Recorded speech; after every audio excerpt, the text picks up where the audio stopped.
This town on the North Wales coast has a rich history going back over 1,500 years. It's actually a small city, since it has a cathedral at its heart. And it's set in a stunning location. It boasts the only painting by Rembrandt in Wales, claims to have the longest high street in Britain, and the man who lived here owned one of the largest slate mines in the world. Slate, saints and scholars have made the city what it is today. This is the story of Bangor.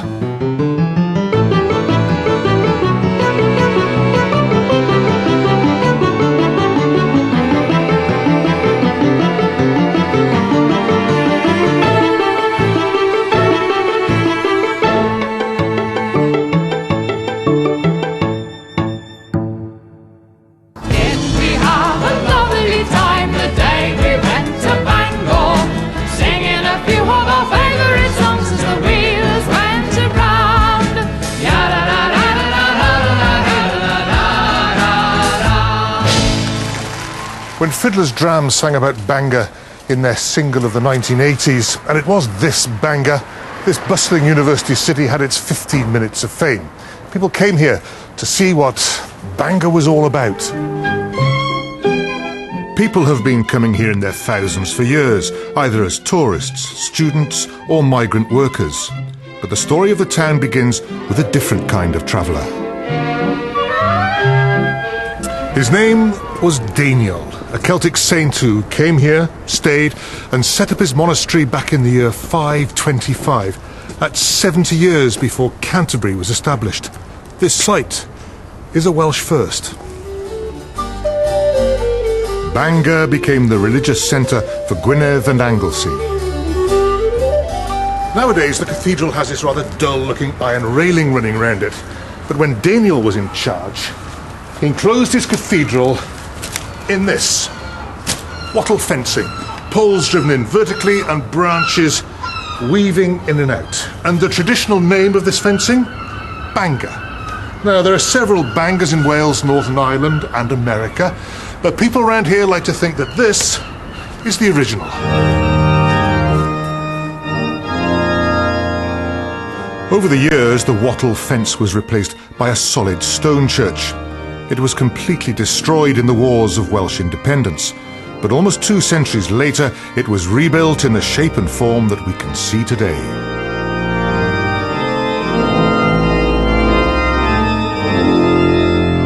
It's not the largest of cathedrals, but it has got the largest organ in Wales. Built over 200 years ago with 4,210 pipes, it's one of the finest organs in the United Kingdom. I'm not sure how much the organist would have been paid in the 19th century, but certainly being the boss of this cathedral was an attractive proposition for any bishop. One of the wealthiest was Bishop Bethel, who came here in 1830. Bishop Bethel, his income was about £8,000 a year. The Prime Minister earned about £5,000 a year. So he was a very wealthy person, probably equivalent to about £330,000 a year income in modern day terms. Where did all this money come from? It would have come from lands the bishop owned, rights over ferries, rights over fisheries at Bangor, and other incomes from other parishes. And it was a springboard, though. I mean, people came to Bangor on their way to... That's right, onto other places, London, Durham, York, St Paul's, Canterbury. Now, the choir is well known in its own collective right, but isn't there one special chorister? One special former chorister, yes, Ali Jones. He started here in the choir stalls up there. And of course has gone on to world renown as a musician, a singer, a presenter, a television personality in his own right. And it all started there.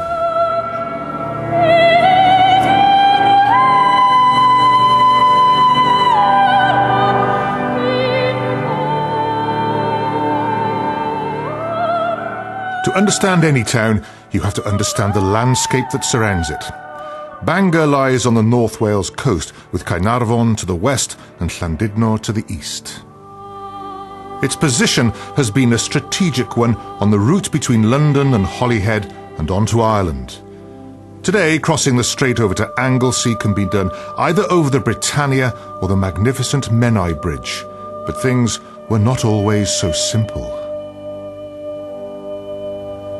In ancient times, this would have been one of the crossing points to Anglesey. At low tide, you'd set off on foot across the Lafan Sands in the direction of Beaumaris and hope that there'd be a boat waiting to take you over the last few treacherous yards of water onto Anglesey.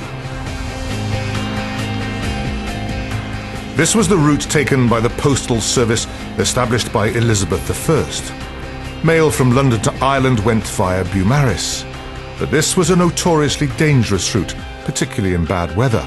If travellers got the timing wrong, they could be swept away on the incoming tide.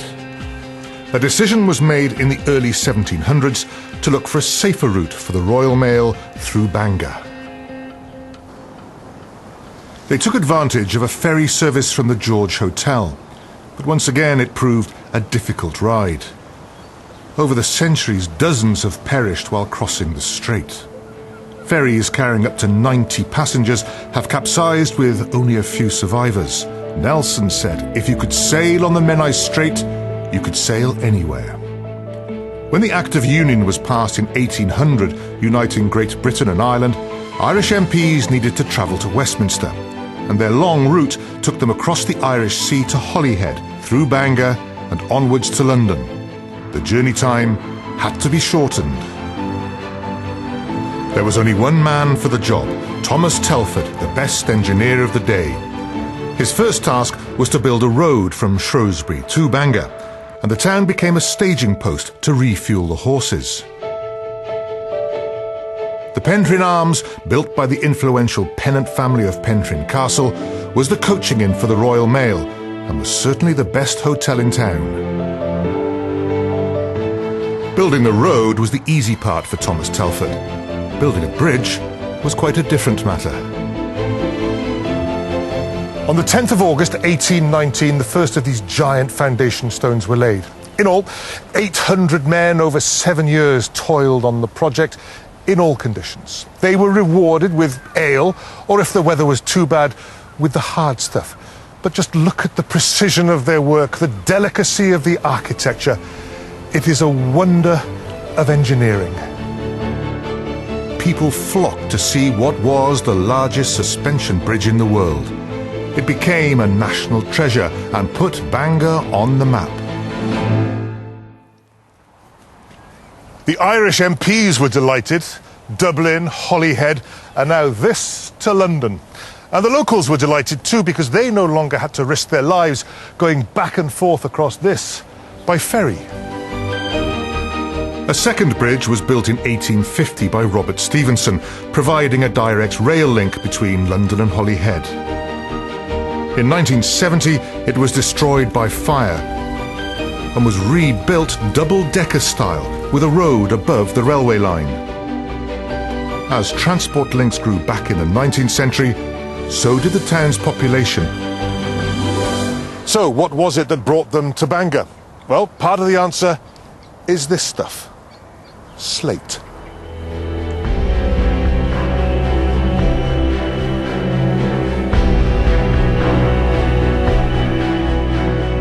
In the 1770s, a wealthy Englishman by the name of Richard Pennant arrived in Bangor. The town was about to change dramatically. Pennant's family had made their millions from the sugar plantations and the slave trade in Jamaica. Richard was quite the entrepreneur and was determined to make even more money. And this was where he came to invest the family inheritance, not in the deep blue waters, but in the black stuff. Pentryn Quarry, Bethesda. This was to become one of the largest slate quarries in the world. Richard Pennant's workforce risked their lives on these grey, rugged slabs. It was dangerous, low-paid work, but for the master, slate was a lucrative business. His aim was to ship all the slate that came out of this massive hole in the ground to destinations around the world. But one big problem for him was how to get the slate from the quarry here in Bethesda down to his port in Bangor. His solution was to build first a tramroad and then this, the Penrhyn Quarry Railway. Going one way from 500 feet down to sea level was easy. Today it's a tranquil and pretty cycle route down to Bangor. But back then it would have been noisy, dirty, sweaty. But it did achieve its aim. The train could move substantially more slate than horse and manpower had done previously. The Pennant Railway was an expressway to riches.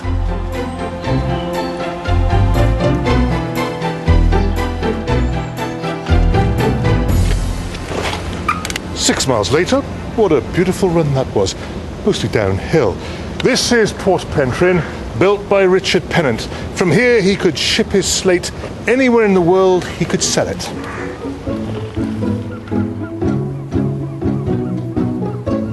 There are still a few remnants of the past in the port today. And at the heart of the port, a 12-seater men's toilet. It's engaged.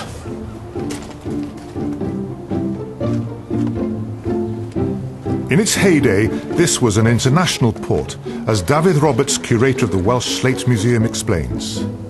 Exports were sent from here, not just to Britain, but as far afield as North America, Australia, even as far as China and Brazil. Welsh slate found its way internationally. If you're a docker here, dealing in slate, are you in a different industry from the people in Bethesda digging it up? Yes, you are. And what happens if the quarry's on strike? There's evidence to suggest that the dockers and those who service the port keep on working. They don't actually see themselves, I think, as part of the quarry community. They see themselves as being a class apart, if you like. Certainly they were never bound up in the labour disputes like the Penrhyn strike between 1900 and 1903, for example. I'm just interested in what you're carrying there. Well, yes, this is a school writing slate, and these were made, actually, by the 1,000 here in Port Penrhyn a century and 2 centuries ago. Several factories in the vicinity of the port and in here itself producing these, and we actually stole the monopoly from Switzerland in the late 18th century. They had the monopoly for producing these, we took over. Yeah? More money for his lordship. Absolutely.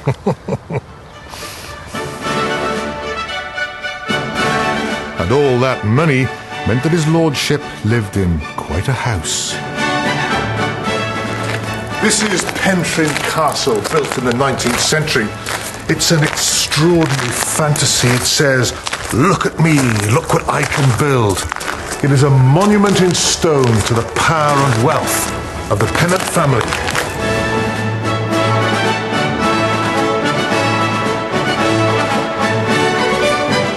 Now owned by the National Trust, it was one of the largest private homes in Wales.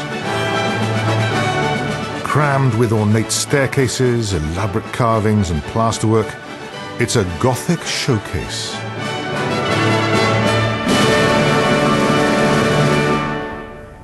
It's also home to an impressive private art collection, including the portrait of Katrina Hochstadt by Rembrandt, valued at £40 million. The lucky few living within these walls led a life beyond luxury, of opulence, mingling with royalty and prime ministers.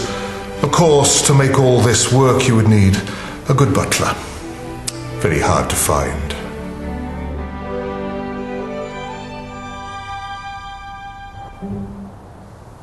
Penrhyn Castle and its opulence remain for all to see, unlike the Penrhyn Arms Hotel, that is a mere shadow of its former self.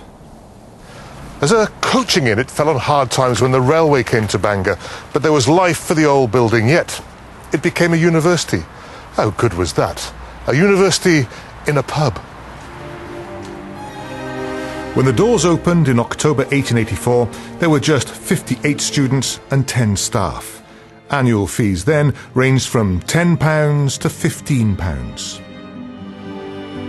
The university remained here until a new purpose-built building was created on top of the hill.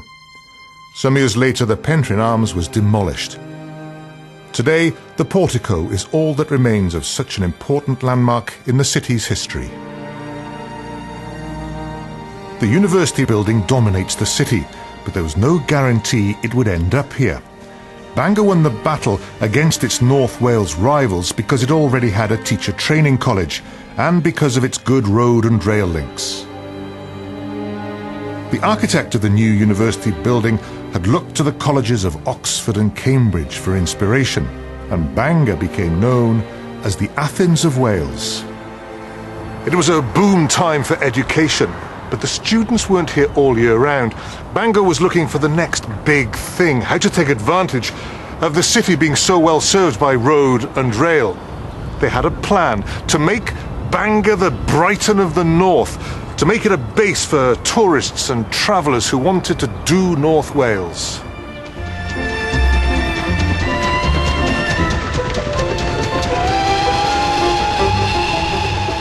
Nowadays, if you want to attract tourists, there's a checklist. Clean beach, 5-star hotel, Michelin-starred restaurant. In Victorian times, you needed a pier, so they built this magnificent example, and you could walk halfway to Anglesey.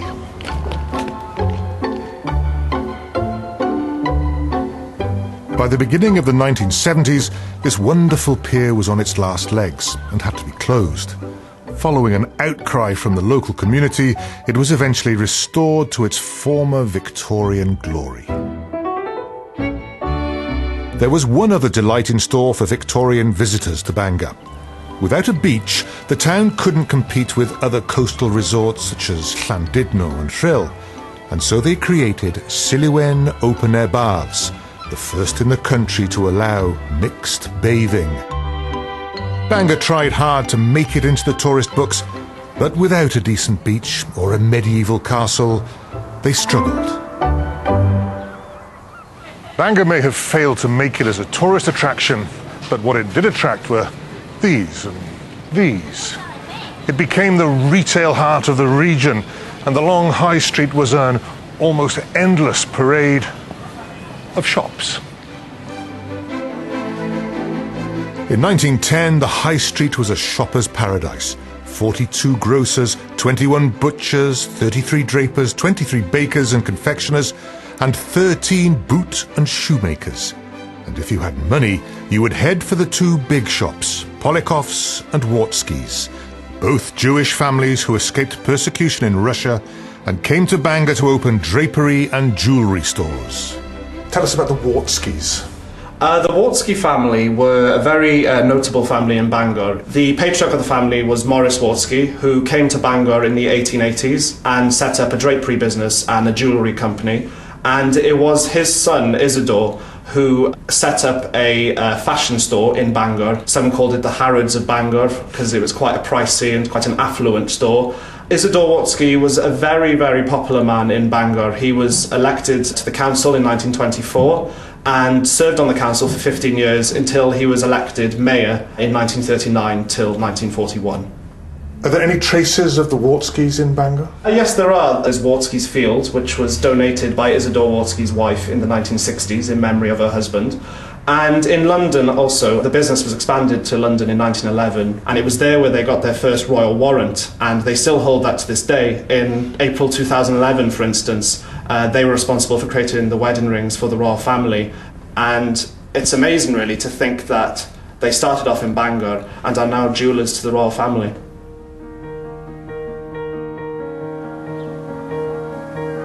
Another famous Bangor landmark was HMS Clio, moored here at the turn of the last century. For 43 years, she was a training ship, preparing boys for a life at sea, but was known locally as the Naughty Boys ship. Is it true, Gareth, that you were threatened with the Clio? I'm afraid I was. Every time I misbehaved and my brother misbehaved, I remember my father saying, "Oh, we're going to send you to the Clio, you know." And I'm sure that's true for many contemporaries of mine who come to this pub. The myth and the legend lived on well beyond the 20s, yeah. Is that because it was such a hard place, or did it serve a good purpose? Oh, yes, indeed, yes. I mean, that was the whole ethos, was to reform children who had been deprived of, who were orphans, who had no guidance. Life was extremely hard. They had to be up at 5:30 in the morning, and then they had to scrub the decks, they had to do all kind of drills, go up in the rigging. But they were also well fed. They had 3 meals a day, so by the standards of the day, they were looked after in that respect. And how did this chapter in Bangor's history close? Well, I guess it must have been the end of the First World War in 1918 that brought this kind of disciplinarian society to an end, you know, the questioning of everything about the First World War. And she was scrapped in 1920 and, I suppose, never to be resurrected again. We'd better raise a glass to the Clio. Indeed. And the boys. And the boys. Cheers, Eddie.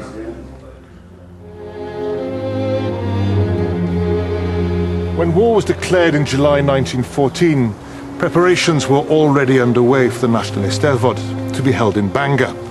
But soldiers from the city were marching off to the front, and there was no appetite for an Eisteddfod. The Eisteddfod was eventually held a year later, but it turned into a military affair. Brigadier General Owen Thomas suggested that target shooting competitions would be more appropriate than singing and dancing. Lloyd George arrived surrounded by soldiers, and recruiting officers waited outside the pavilion. Bangor would suffer terribly.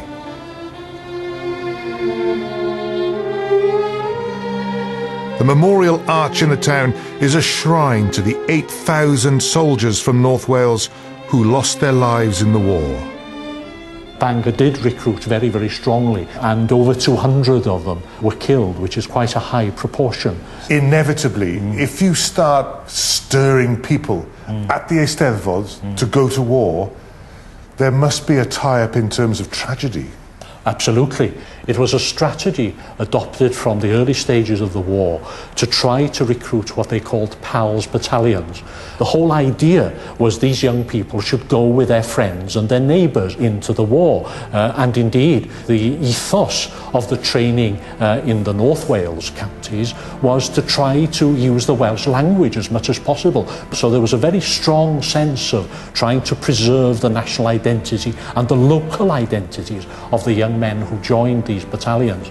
But what hadn't been taken into consideration was what happened when these young people went into battle all on the same day, from the same village, sometimes from the same street. And many of the Bangor young men were killed in battles like Mamet's Wood, which was one of the very bloody battles of the Somme in 1916.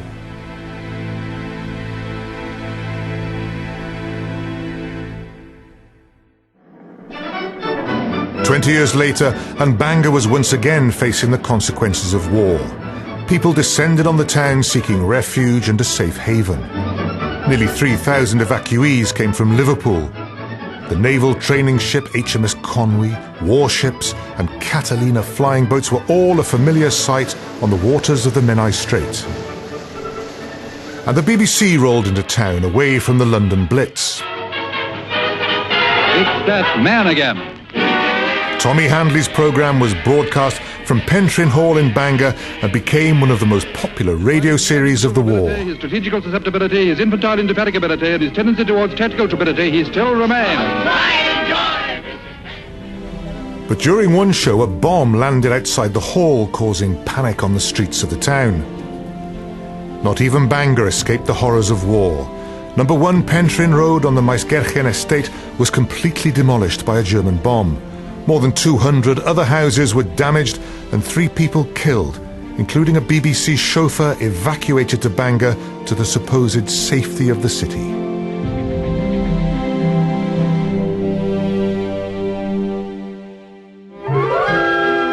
After the war, a brave new world emerged in Britain and Bangor. For the very first time, the working classes were heading to our colleges and the University of North Wales was expanding. This led to concern in Bangor that the university was being anglicised and losing its Welsh roots. Students in Bangor played their part throughout the 1960s by demanding more teaching in Welsh. By the 1970s, they were making their headlines. In 1976, they occupied the university offices. Over the next 3 years, this university became the place of protest, of occupation. English language notices were torn down and burnt, slogans were painted. And the response of the authorities? In these 3 years, 12 students were suspended.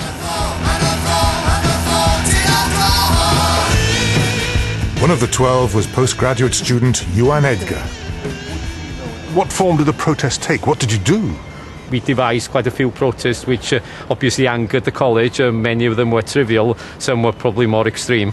The one I was expelled on was implied that I stood on this very sundial here. It was part of the synchronisation of filling the 3 libraries with orange smoke from boat flares, and that actually angered the college, and I got sent out for that one. We occupied the new arts block on perhaps 3 occasions, and we paralysed the college during that period because they couldn't administer. If we get to the heart of the matter, did it succeed? Very peripherally. It awakened some element of that these places had been left to their own devices for too long, perhaps. But in general terms, would Wales now not have a greater Welsh awareness than in the 70s? Oh, certainly so. That has improved. We are very much more conscious of the value of the language, and a re-evaluation has happened since that period when we were protesting here. Today, a quarter of the 10,000 students in Bangor can speak Welsh, and half of them choose to study at least a part of their course in their mother tongue. Sporting successes have also played their part in Bangor's history. There have been rugby and football clubs in Bangor since 1876. A few years later, Bangor was one of the 11 founding members of the Welsh Rugby Union, the only club from North Wales. There are famous Bangor rugby sons: Dewi Bebb, Tony Gray, Robin McBride. Wales's first try scored against England in 1884 was scored by a Bangor player, Charles Allen. But to be honest, in Bangor, football rules.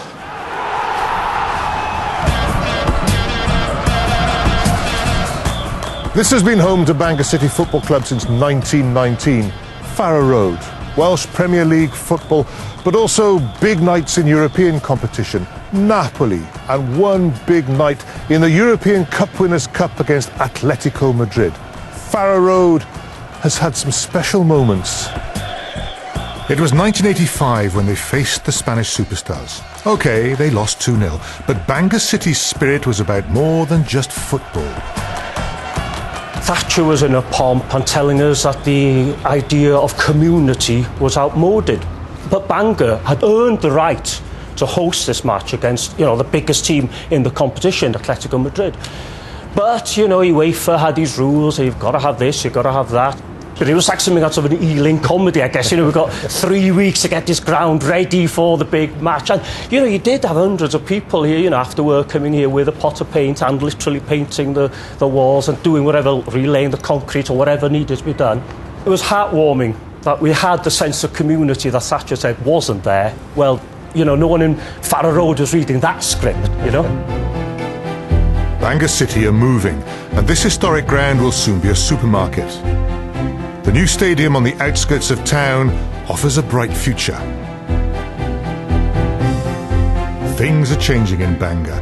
In front of the university, a building site where Theatre Gwynedd once stood. This will be home to a brand new £37 million arts complex belonging to the university but open to all the people of Bangor. Porth Pentryn may not be the bustling port it once was, but it is still a working port and still exporting slate. The big export from the port today are these, mussels collected from the straits and sent to the continent, all 10,000 tonnes a year. But it's the 10,000 students who make Bangor what it is.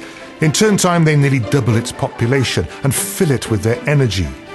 St. Daniel, Richard Pennant, all who come here are touched in some way by what they find. And it's all to do with the setting. What is here cannot be shifted easily. In Bangor, you cannot beat this.